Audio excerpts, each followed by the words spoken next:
All right, we are live.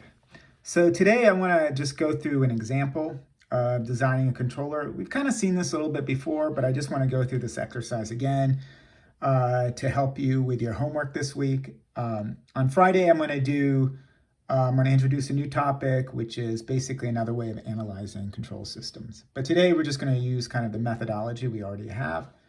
And so we have a process model, and again, we have an output, we have a transfer function G that tells us how does the input affect the output, and then a second transfer function, big D, that tells us how the disturbance affects the output. So again, in terminology, the output is also our controlled variable, our input is our manipulated variable, and then D is our disturbance. So what we want to do is design a controller for the system. Since our transfer function G is first order, it turns out we're going to get a PI controller. That's kind of the optimal controller for at least a first order system. And so then in controller design, again, what we first start off is typically what we're going to do is given information about G, which is our transfer function that tells us how our input affects our output. We're going to use this to determine what our controller is. And the reason why we focus on G is because, again, our controller is going to be manipulating the input to affect the output. So obviously we want to use that transfer function for the process. And so I already gave you this formula. And basically what it says is that our controller is equal to 1 over G T 1 minus T. And T is our desired closed loop response. So basically, this is what we want the closed loop to look like, T, which is telling us how does the set point affect the output. We can plug into this formula and back calculate out what the controller is to give us that desired response. So typically we're going to choose T as a first order response. So T is going to be 1 over tau C S plus 1, where tau C is the closed loop time constant.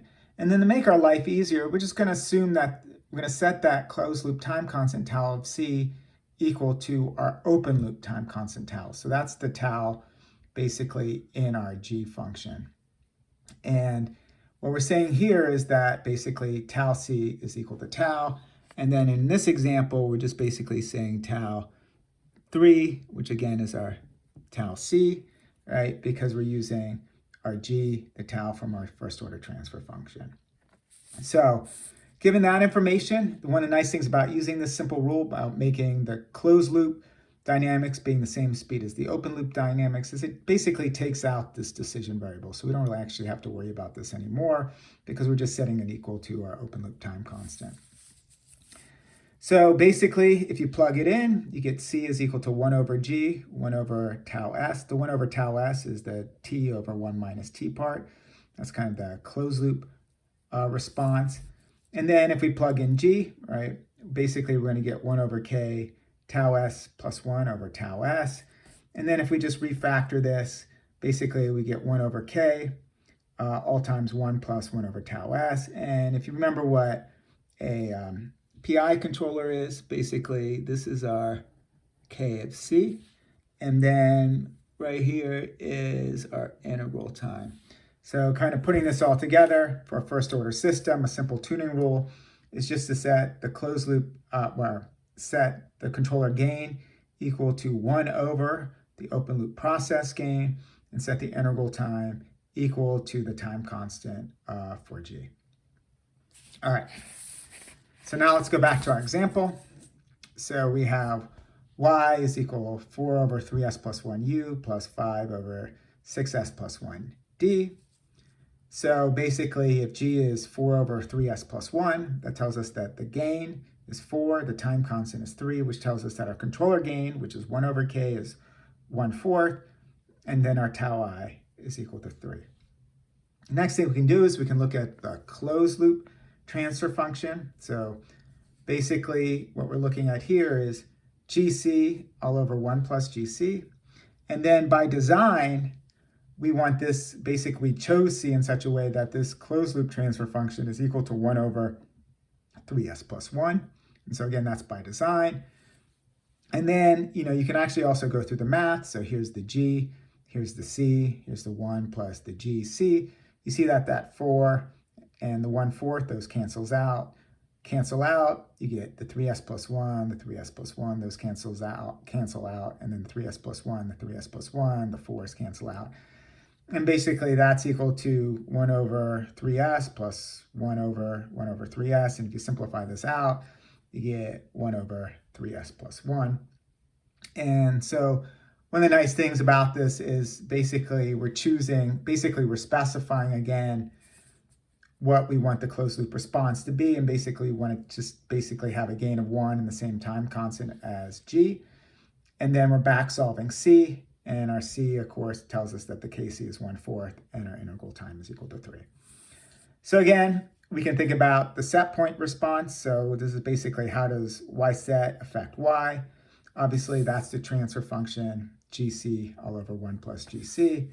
And that's 1 over 3s plus 1. And we get our classic first order step response where when our time is equal to our time constant 3, we're 2/3 towards the steady state. All right.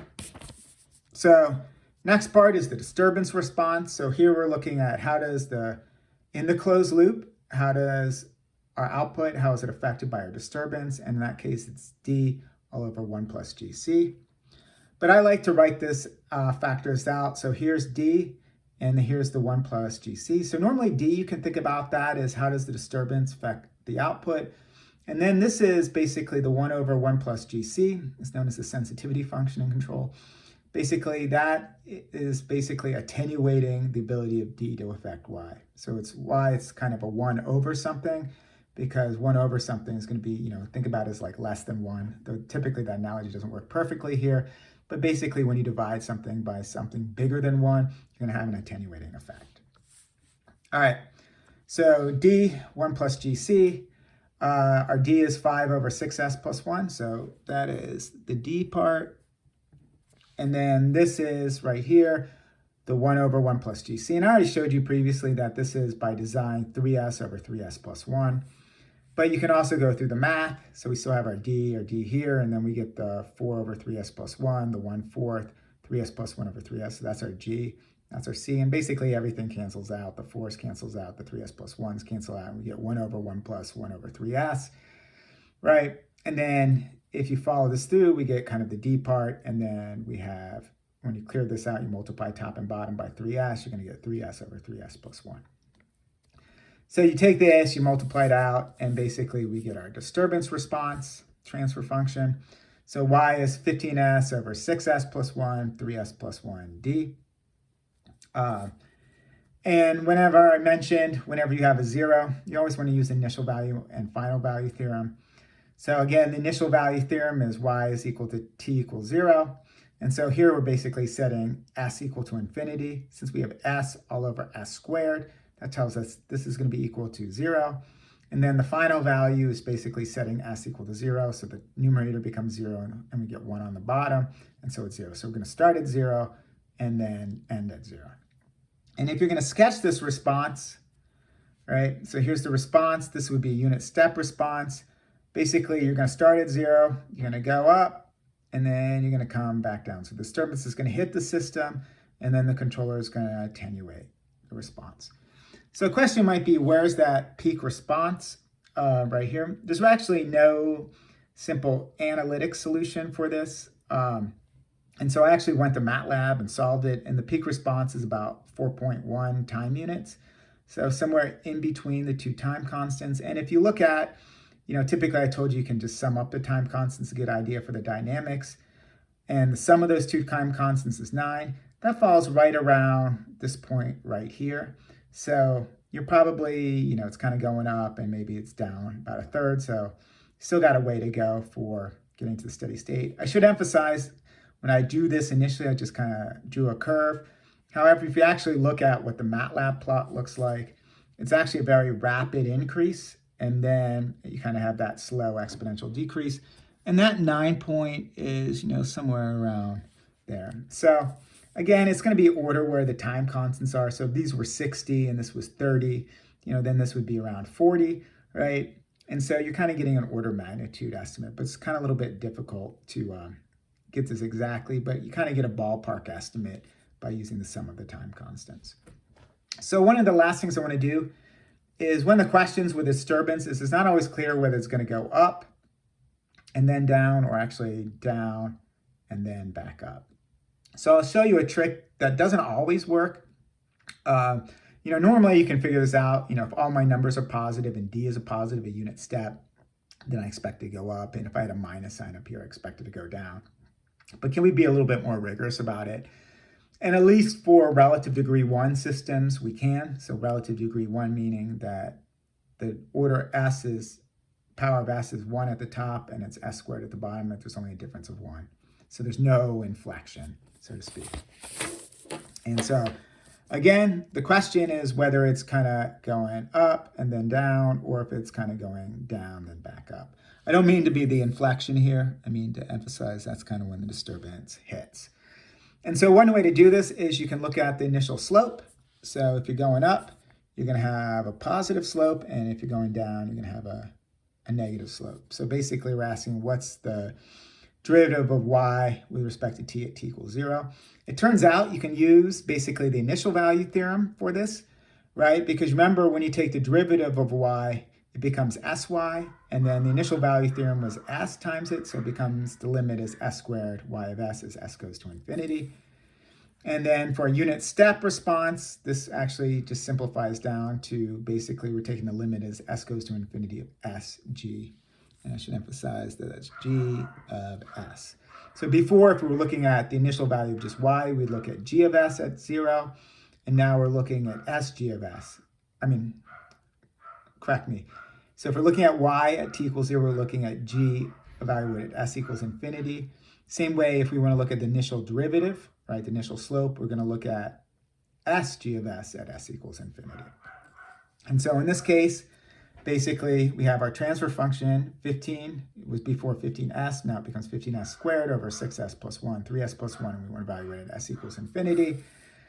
And if you divide top and bottom by s squared, you get 15 over here. And then, whoop, keeps on going out of focus. Let's come back here. All right, a little bit better in focus. So we get basically 15 over, let's get this a little bit better. There you go. You get 15 over 6 over 1 over s plus 3 over 1 over s equals infinity. And these go to 0. So again, basically you divide top and bottom by s squared. And then when you finish this out, you get 15 over 18, where the 18 is a 6 times the 3. And that's a positive number, which tells us that our slope is positive, which kind of comes back to here that we know that initial slope is positive. And actually we can go further and say that initial slope is 15 all over 18 if we wanted to. I don't actually care about this information, but it's useful to know if it's going up or going down. All right, thank you guys. Stay safe, and I'll be posting another video soon. All right, bye.